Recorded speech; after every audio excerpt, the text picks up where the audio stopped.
Assalamualaikum warahmatullahi wabarakatuh.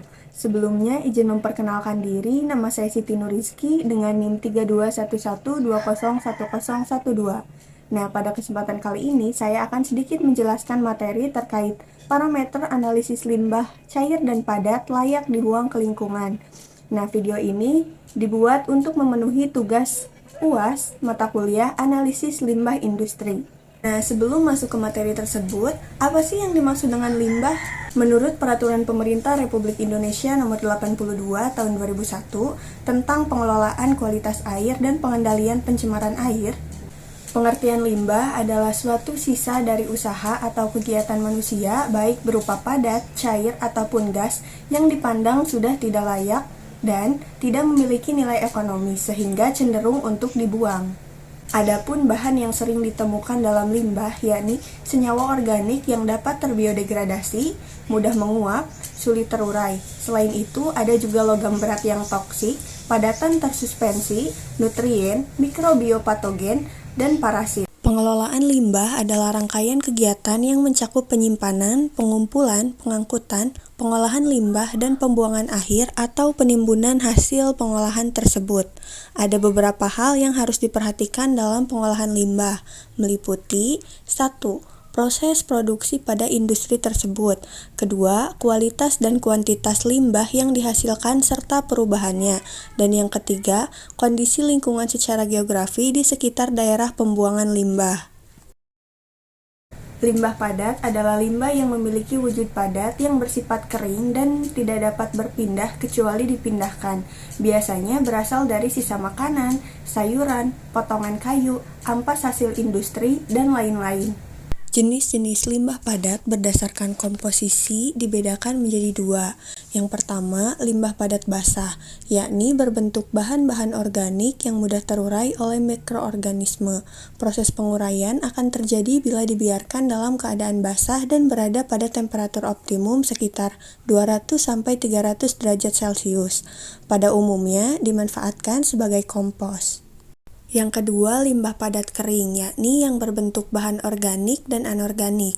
Pada umumnya tidak cepat terurai oleh mikroorganisme, sehingga sulit mengalami pembusukan. Biasanya dimanfaatkan kembali menjadi produk lain yang bermanfaat. Pengelolaan limbah padat.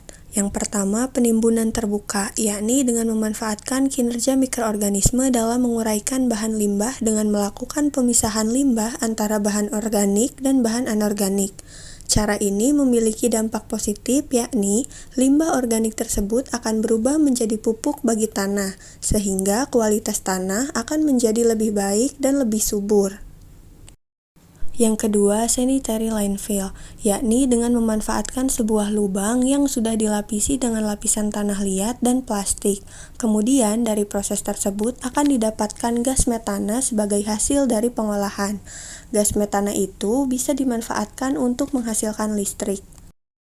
Ketiga, membuat kompos padat, yakni memiliki manfaat untuk membuat tanah menjadi lebih subur ketika dilakukan penimbunan yang tepat. Pengolahan ini akan lebih mudah apabila memanfaatkan limbah padat organik karena kemudahannya dalam proses penguraian oleh mikroorganisme. Keempat, melakukan daur ulang, yakni dengan memilahnya berdasarkan jenis, bahan dasar, dan juga tingkat kekeringannya. Yang terakhir, pengolahan limbah padat dengan pembakaran, yakni pengolahan limbah yang apabila proses pembakarannya menghasilkan gas yang tidak terkontrol jumlahnya, maka akan menyebabkan terjadinya polusi udara. Limbah cair adalah limbah yang memiliki wujud cair yang larut dalam air dan selalu berpindah. Limbah cair ini merupakan campuran dari air dan bahan pencemar yang terbawa oleh air baik dalam keadaan terlarut maupun tersuspensi. Secara umum, limbah cair terbagi menjadi human excreta, sewage, dan industrial waste. Limbah cair diklasifikasikan dalam 4 kelompok, yaitu yang pertama, limbah cair domestik atau domestic wastewater, yaitu limbah cair hasil buangan dari perumahan, bangunan, perdagangan, dan perkantoran. Yang kedua, limbah cair industri atau industrial wastewater, yaitu limbah cair hasil buangan industri. Yang ketiga, rembesan dan luapan atau infiltration and inflow, yaitu limbah cair yang berasal dari berbagai sumber yang memasuki pada saluran pembuangan melalui rembesan ke dalam tanah atau melalui luapan dari permukaan. Dan yang terakhir, air hujan atau storm water, yaitu limbah cair yang berasal dari aliran air hujan di atas permukaan tanah. Ada beberapa cara pengolahan limbah cair yang dapat dilakukan di industri. Yang pertama, pengolahan limbah secara fisika, yakni dengan memisahkan material pengotor yang kasat mata serta berukuran cukup besar dengan menggunakan penyaringan atau perlakuan fisik. Prosesnya meliputi sedimentasi, floatasi, absorbs, dan penyaringan. Yang kedua, pengolahan limbah secara kimia, yakni dengan menambahkan bahan kimia untuk mengendapkan atau memisahkan zat pengotor dalam limbah cair tersebut. Prosesnya meliputi koagulasi, oksidasi, penukaran ion, degradasi, ozonisasi, dan lain-lain. Dan yang terakhir, pengolahan limbah secara biologi, yakni dengan menggunakan biota hidup atau mikroba untuk menguraikan zat pencemar di dalam limbah cair. Prosesnya meliputi aerobik, anaerobik, dan fakultatif.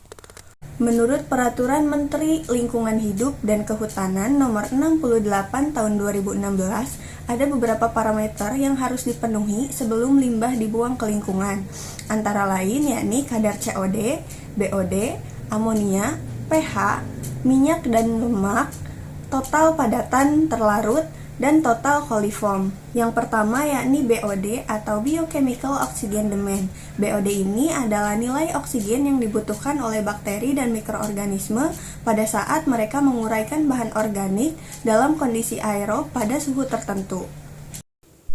Nilai BOD yang tinggi menunjukkan bahwa bakteri membutuhkan banyak oksigen. Jika dengan kadar yang tinggi dibuang ke lingkungan, maka biota air yang hidup di dalamnya akan mati karena asupan oksigen habis terserap oleh bakteri yang ada pada limbah untuk mengurai bahan organik di dalamnya. Kadar maksimal dari BOD adalah sebesar 30 mg per liter.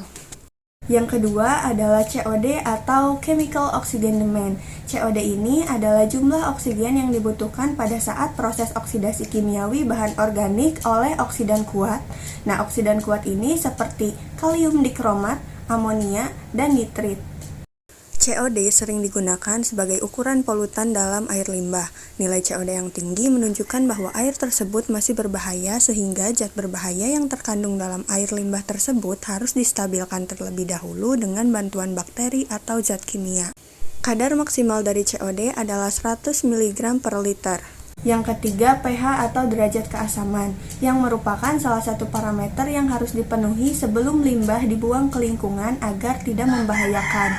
Nah, idealnya air ini memiliki pH netral kisaran 6,5 sampai 8. Kadar maksimal pH air limbah sebelum dibuang adalah 6 sampai 9. Air dengan pH di bawah 6 akan bersifat asam dan berbahaya bagi lingkungan, dan sebaliknya, jika air memiliki pH di atas 9 akan memiliki kadar basa yang tinggi dan akan memberikan dampak yang buruk untuk lingkungan. Yang keempat, amonia. Amonia ini merupakan hasil penguraian atau pembusukan protein tanaman atau kotoran hewan. Sebelum dibuang, amonia harus dirombak menjadi nitrit dan nitrat yang akan terbuang pada saat proses aerasi atau penguapan. Proses ini dilakukan dengan menambahkan mikroba pengurai pada amonia. Kadar maksimal amonia adalah 10 mg per liter. Yang kelima yakni minyak dan lemak. Nah, minyak dan lemak ini tidak dapat larut dalam air, sehingga jika dibuang ke sumber air dalam jumlah yang banyak secara terus-menerus akan menghasilkan endapan yang nantinya akan merusak biota air.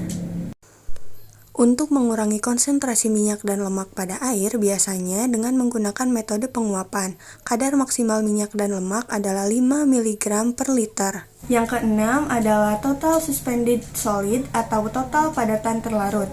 Nah, total padatan terlarut ini adalah partikel yang ukurannya lebih besar dari 2 mikron yang ditemukan dalam air. Sebagian besar padatan terlarut terdiri dari bahan anorganik. Nilai konsentrasi TSS yang tinggi pada air dapat menurunkan aktivitas fotosintesis tanaman air dan mengakibatkan naiknya suhu permukaan air yang berdampak pada penurunan kadar oksigen yang mengakibatkan matinya biota air. Untuk mengurangi kadar TSS adalah dengan menggunakan metode filtrasi atau penyaringan. Nilai maksimal dari TSS adalah 30 mg per liter. Terakhir yakni total coliform. Coliform ini diketahui sebagai indikator organisme karena bakteri ini dapat ditemui di semua lingkungan. Nah, beberapa bakteri ini bersifat patogen, namun sebagian besar tidak berbahaya. Semakin rendah kandungan coliform, maka kualitas air akan semakin baik. Kadar maksimal coliform adalah 100 ml. Untuk menurunkan kadar coliform di air dengan menambahkan disinfektan seperti klorin. Sekian pemaparan materi yang dapat saya sampaikan. Terima kasih. Wassalamualaikum warahmatullahi wabarakatuh.